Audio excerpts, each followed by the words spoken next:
What is the reintroduction phase of the autoimmune protocol diet?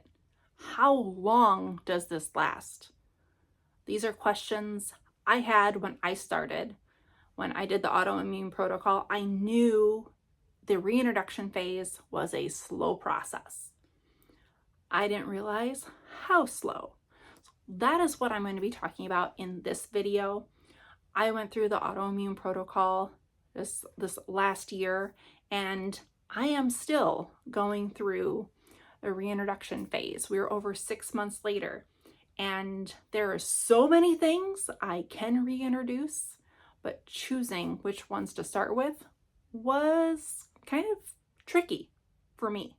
Now, with this reintroduction phase, there are different recommendations on what to start with for introducing for many different people.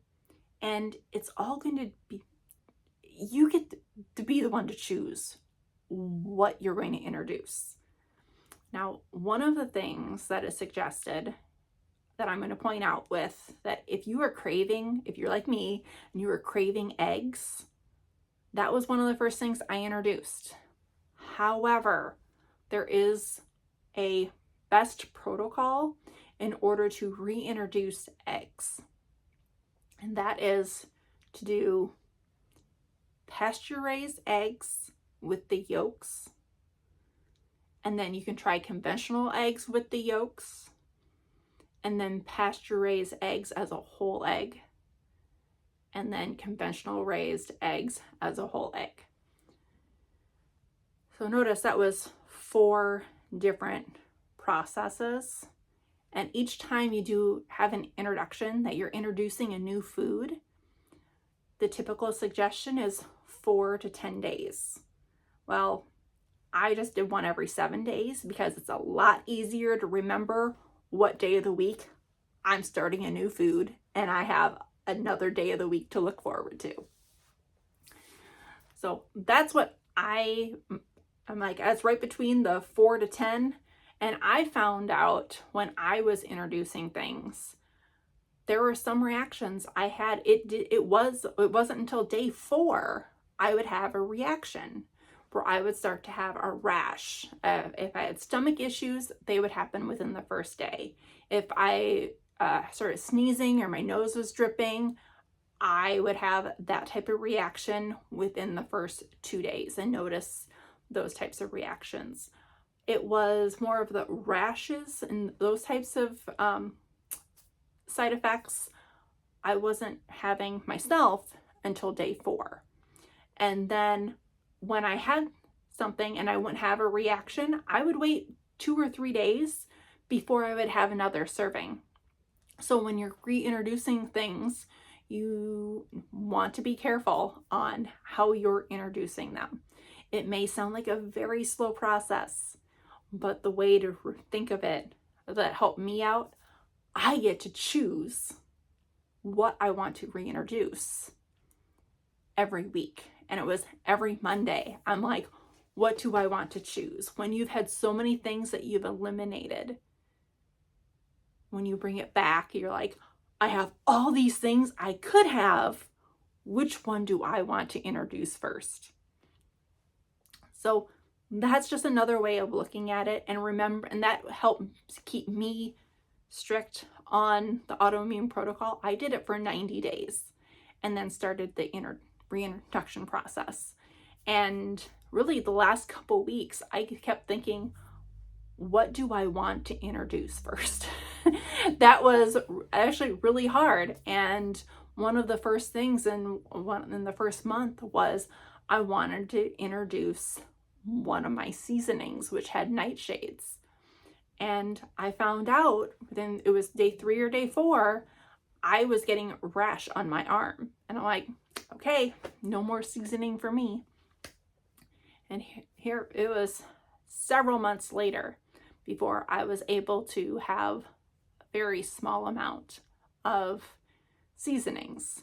So I really relied on the Redmond's smoke salts heavily for many months because my body was not reacting well to it. And this is the point where you really find out how your body is going to respond to different foods. And you might have been having something all along that you did not know was affecting you.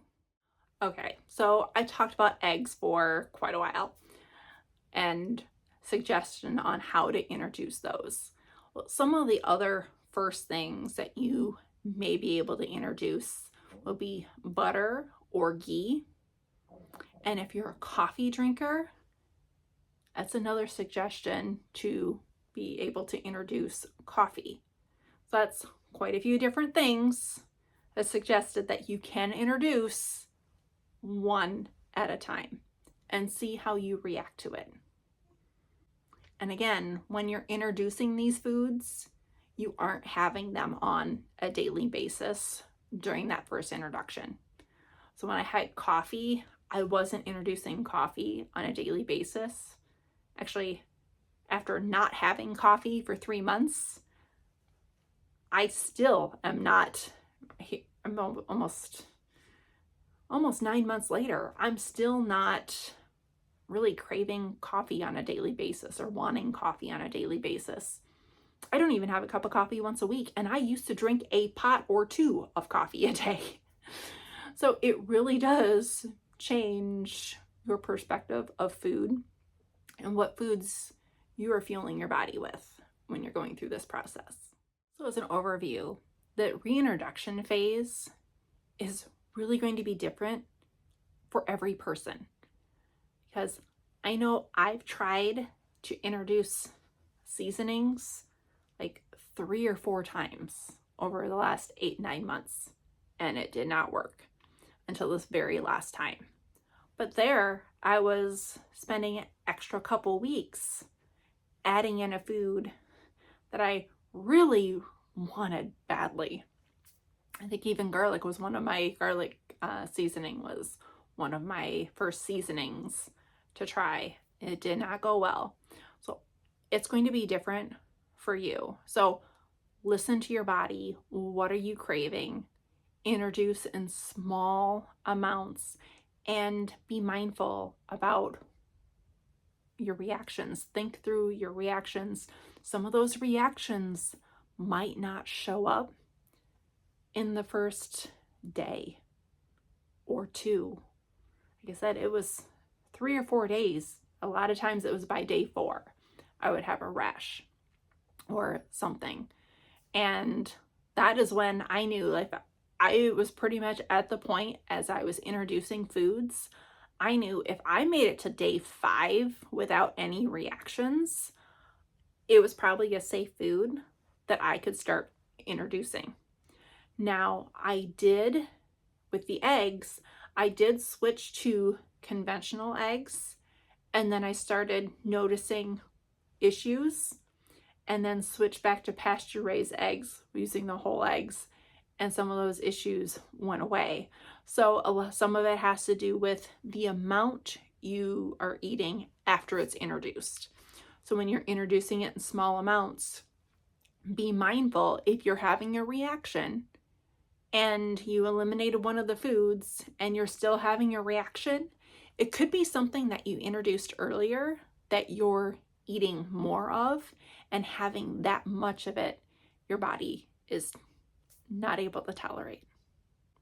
So yes, this can be a long process. I'm in this for the long haul. I am finding out so much about my body, what my body can and can't handle.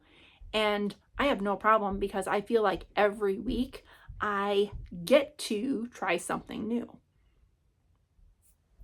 So if you found this helpful, and comment below if you've gone through the Autoimmune Protocol and reintroduction process. Let us know, what foods were you having reactions to? What surprised you about going through this process? Help somebody else out, because this is a question that I'm seeing has happened quite a bit. People don't understand the reintroduction process, and after they go through the Autoimmune Protocol, they go back to eating the way that they were, and they skip this whole process, or they rush this whole process. So let me know, comment below. Did you rush the process? Did you follow the process? How has your experience been? So we can help share with others. Thank you, and I hope to see you in the next video.